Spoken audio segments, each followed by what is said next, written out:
यवतमाळ जिल्ह्यात भारतीय जनता पार्टीचे प्रदेश अध्यक्ष चंद्रशेखर बावनकुळे आज यवतमाळच्या जिल्हा दौऱ्यावर आहे. एकंदरीत पाहिलं या ठिकाणी 7 विधानसभामध्ये ते फिरणार असल्याची माहिती सुद्धा मिळत आहे. या संदर्भात बोलण्याकरिता आपल्यासोबत थेट आमदार संदीप धुर्वे आहे. भाऊ, आज कशा प्रकारचं या ठिकाणी नियोजन लावलेलं आहे आणि काय सांगणार या संदर्भात?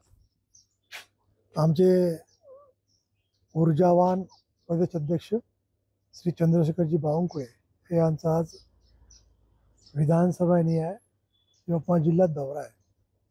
बाकीच्या विधानसभा झाल्या आहेत, त्यांच्या 3 विधानसभा शिल्लक होत्या. राळेगाव विधानसभा, यवतमाळ विधानसभा आणि आर्णी केळापूर विधानसभा. माझ्याकडे ते संध्याकाळी घाटंजी येथे सोनू मंगलम इथे कार्यक्रम ठेवलेला आहे. हा कार्यक्रम काही जाहीर सभा नाही आहे, हा काही मेळावा सुद्धा नाही आहे. आमच्या पक्षाच्या ध्येय धोरणानुसार प्रमुख कार्यकर्त्यांची ही संवाद बैठक आहे. त्याच्यामध्ये काही तिन्ही तालुक्यातील पक्षाच्या धोरणाप्रमाणे जे काही पदाधिकारी बसतात, शक्ती केंद्र प्रमुख, असं लिमिटेड मोजक्या लोकांची संवाद बैठक आहे. कृपा करून ही जाहीर सभाही नाही आणि हा काही मेळावा सुद्धा नाही.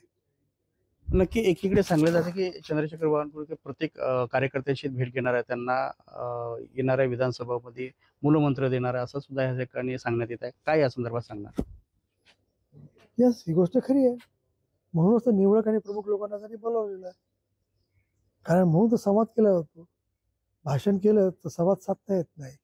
त्याच्यामुळे तो त्यांचा अधिकार आहे. निश्चितच या गोष्टीचा भारतीय जनता पक्षाला फायदा होईल आणि ते विजयी मंत्र आम्हाला देणार आहेत. नक्की एकंदरीत पाहिलं तर या ठिकाणी 7 विधानसभा क्षेत्रामध्ये चंद्रशेखर बावनकुळे आज सकाळपासून त्यांचा दौरा या ठिकाणी सुरू झालेला आहे. प्रत्येक कार्यकर्त्यांना या ठिकाणी येणाऱ्या विधानसभेच्या संदर्भात मूलमंत्र सुद्धा या ठिकाणी देण्यात येणार असल्याची माहिती सुद्धा या ठिकाणी मिळत आहे. संजय राठोड, लोकशाही मराठी, यवतमाळ.